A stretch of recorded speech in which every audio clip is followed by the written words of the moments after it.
Episode 5. Dispel the illusion. When I was in kindergarten, I once asked my teacher why we call A as A.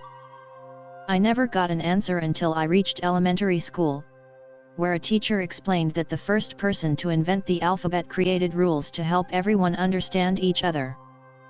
It was just a convention for communication.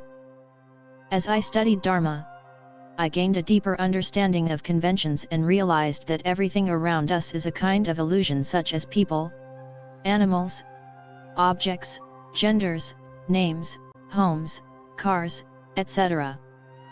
The whole world is like a big theater where characters play their roles.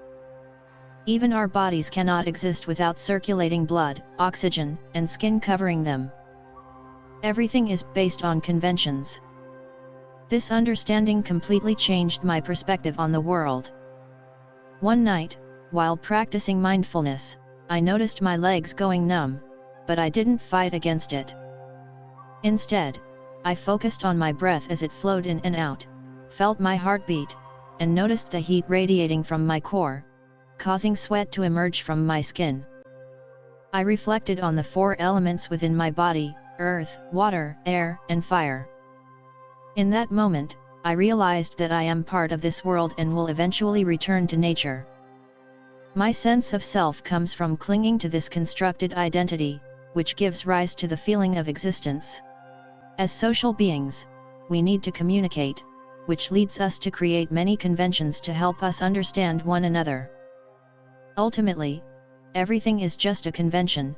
There is no inherent self or other. Without a self, there is no birth or death, only phenomena that arise based on causes and conditions. When I emerged from this trance, it felt as if I had been yanked from illusion, stripping away the veneer that obscured my view. I began to see the world around me differently, gaining a deeper understanding of reality.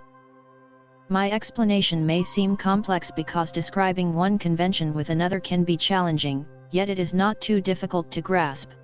The path to understanding this truth has been transmitted for over 2,500 years, laid out by the Buddha as a valuable map for practice, known as the Middle Way or the Noble Eightfold Path. This path includes having right understanding, speaking kindly and appropriately, behaving ethically without harming oneself or others, engaging in honest work that aligns with moral principles, striving to do good, refraining from wrongdoing, maintaining mindfulness, and developing concentration to perceive reality. For example, seeing a house simply as a house is still a conventional view because it does not reflect true reality. If we analyze what we call a house, we realize it is merely a label created for a dwelling, which varies by culture. Thais call it a baan, while Americans call it a house.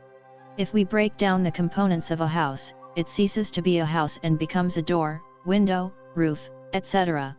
In terms of Dharma, the correct understanding would include recognizing the reality of merit and demerit, appreciating the contributions of parents, acknowledging the existence of this world and the next, and understanding the impermanence of all things. The Buddha taught that there are many truths in this world that we have yet to see, know, or understand. Studying and developing the mind helps us perceive these truths, both internally and externally, as they truly are. We learn to free ourselves from the defilements that cloud our wisdom and lead to confusion.